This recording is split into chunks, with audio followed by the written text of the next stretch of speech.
From sperm monsters to pregnant planets, this is Rick and Morty's worst episodes of all time. Rick and Morty's first few seasons didn't miss a beat, but many argue their latest seasons have been hit or miss. And unfortunately, one of those misses was Rick Dependence Spray from Season 5, Episode 4. The episode starts off with Morty having the bright idea to use a horse breeding mount to extract his own semen. Oh, Morty.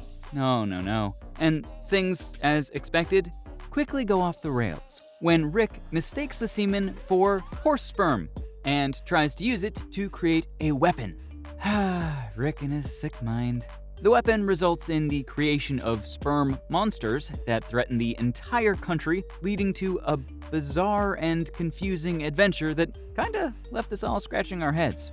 Not only is the premise of the episode pretty cringeworthy, but the execution falls flat as well.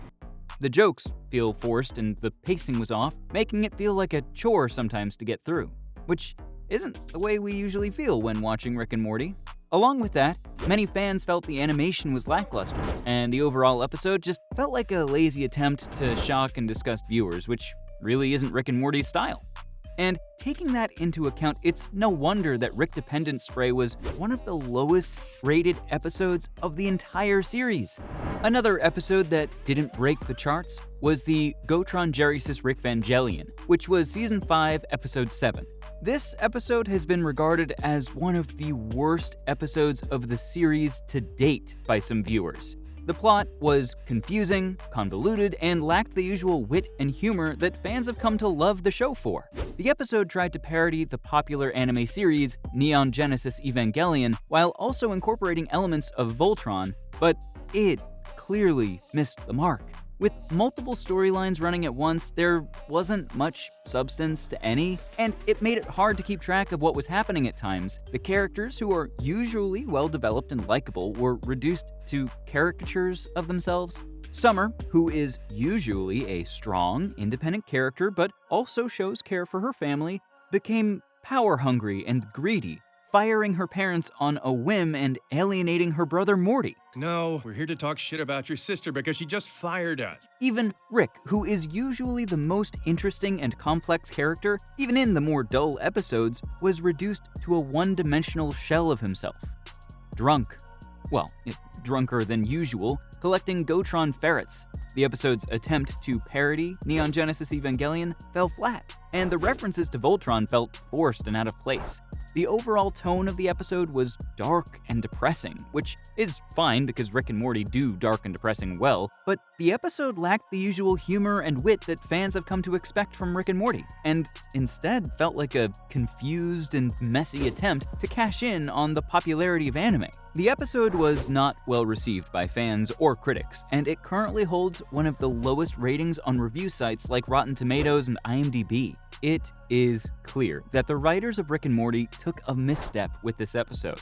Continuing on with the disappointment that was Season 5 is the next episode, A Mortycan Graffiti. The plot follows Rick and Jerry, who are having a guys' night and going to a karaoke bar with demons that feed off of misery. We love suffering. And boy, will they be full with those two.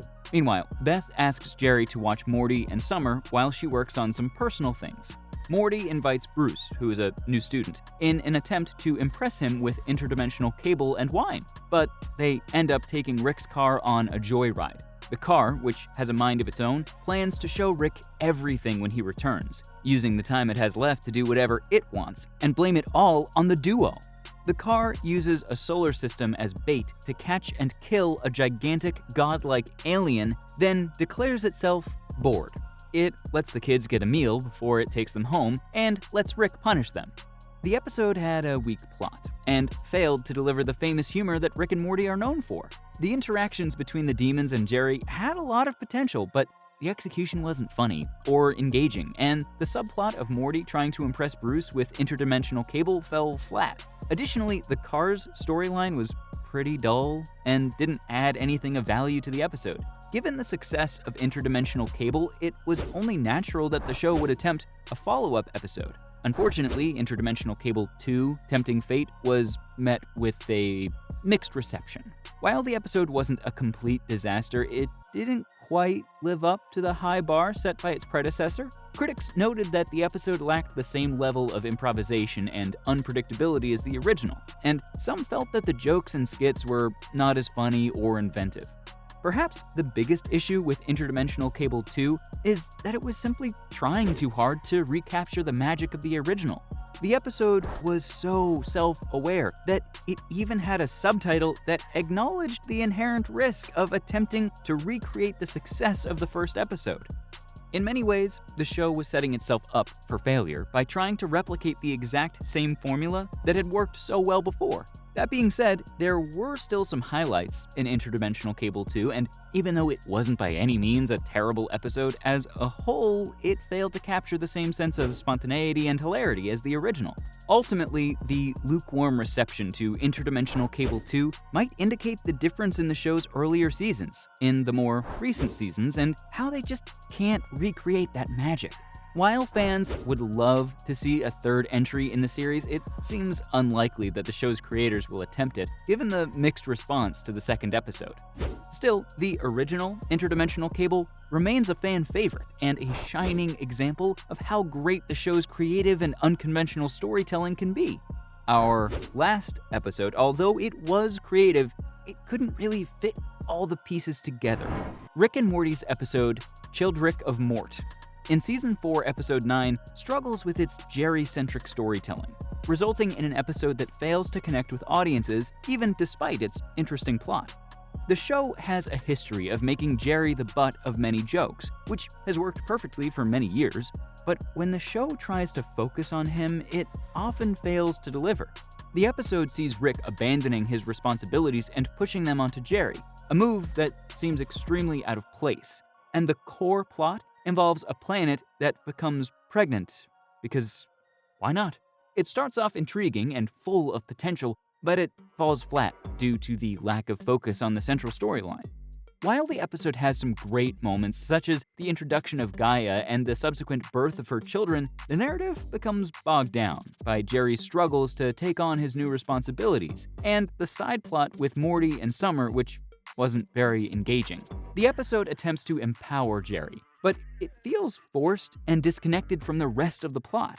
Part of the issue with the episode is that it fails to make the most of the interesting premise. The episode gets bogged down in Jerry's journey of self-discovery, while jumping from one plot to another without any real substance. The show's tendency to use Jerry as a punching bag for humor works in small doses, but when it's the focus of the episode, it becomes grating and uninteresting. Another issue with the episode is that it feels rushed and underdeveloped, and was shown through surprisingly simple and linear storylines as opposed to the usual complex and layered storylines that gets the fans intrigued and thinking. All of this combined makes for one of the worst episodes Rick and Morty have ever produced. So, from planet pregnancies to sperm monsters, those were Rick and Morty's worst episodes of all time revealed.